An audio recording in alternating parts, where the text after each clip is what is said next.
Bichara, você como especialista na questão, profissionalmente está dedicado a isso, você circulou hoje pelo mercado uma apreciação da sua primeira leitura da proposta de reforma de imposto de renda trazida pelo governo. Nela você faz, em primeiro lugar, uma observação que é um retrato da desigualdade no Brasil, que você diz, essa reforma nos levará à situação na qual apenas 10% da população ativa, economicamente ativa brasileira, pagará imposto de renda. Em 100 milhões, que é a nossa população economicamente ativa, apenas 10 milhões serão alcançados pelo imposto de renda. Isso é um retrato da desigualdade do país. Mas o que você deixou com mais ênfase no texto que vocês divulgaram hoje aos agentes econômicos foi a dificuldade de entender, afinal de contas, o que vai acontecer. Aí a gente pergunta, peraí, Bichara, se vocês não estão entendendo direito o que vai acontecer, o que acontece com a nossa querida audiência? William, boa noite. Caio, Thaís, Daniel. William, eu acho que a proposta ontem apresentada tem coisas boas e novas. Só que as boas não são novas e as novas não são boas. Esse ponto aqui você... Bom, matou a audiência. Agora todo mundo falou, meu Deus, vamos lá, Bichara. Vamos lá, vamos lá. Esse ponto a que você alude... Da confusão, é isso que eu aludi. Então vamos primeiro pela confusão. Acho que, em primeiro lugar, a gente tem que destacar o seguinte.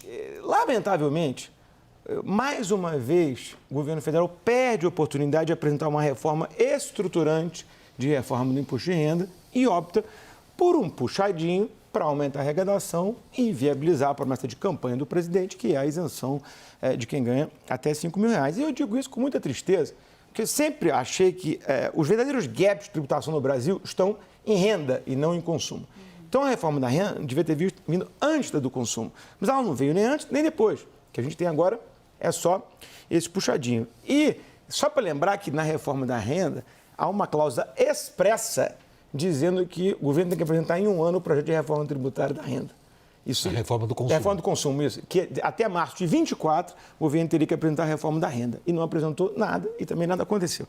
Mas, enfim, esse é um primeiro aspecto. Agora, a questão que você alude, da complexidade do texto, eu acho que ela é gritante, né? Ontem, assim que a gente se deparou com o projeto, a gente tentou entender o seguinte: não vai haver uma redução, então, da redução corporativa em contrapartida do novo tributo? Não. E a resposta é não, não vai.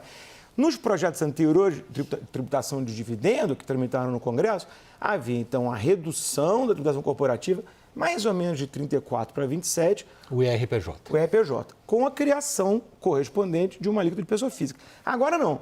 Agora o IR da empresa continua em 34 e se agregou esse 10 da pessoa física. Aí, num texto muito complexo, diz a norma, se a pessoa jurídica pagar efetivamente 34, então não precisa cobrar 10 do acionista. Só que o tributo, ele, claro, tem adições e exclusões. Então, se a empresa fatura 100 e tem, por exemplo, 50 de prejuízo fiscal, ela vai tributar o 34 sobre 50.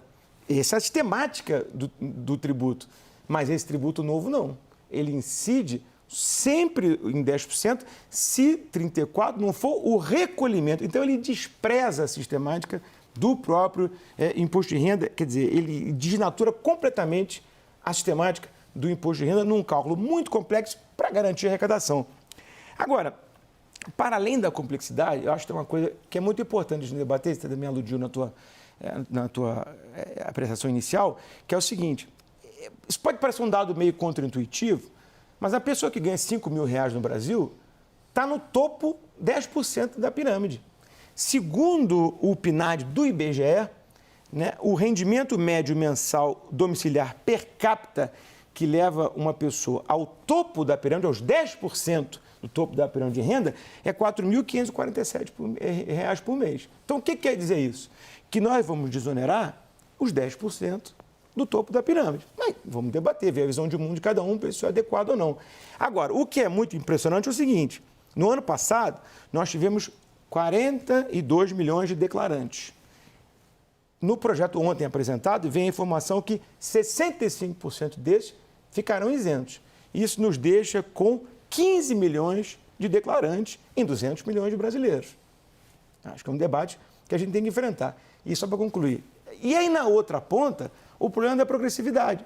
Porque nós temos progressividade até 1,2 milhão. Agora, por que o sujeito que ganha 1,2 milhão vai pagar a mesma coisa do que tem 1 bilhão de dividendo? Eu acho errado. A Constituição diz, literalmente, sempre que possível, os impostos serão progressivos.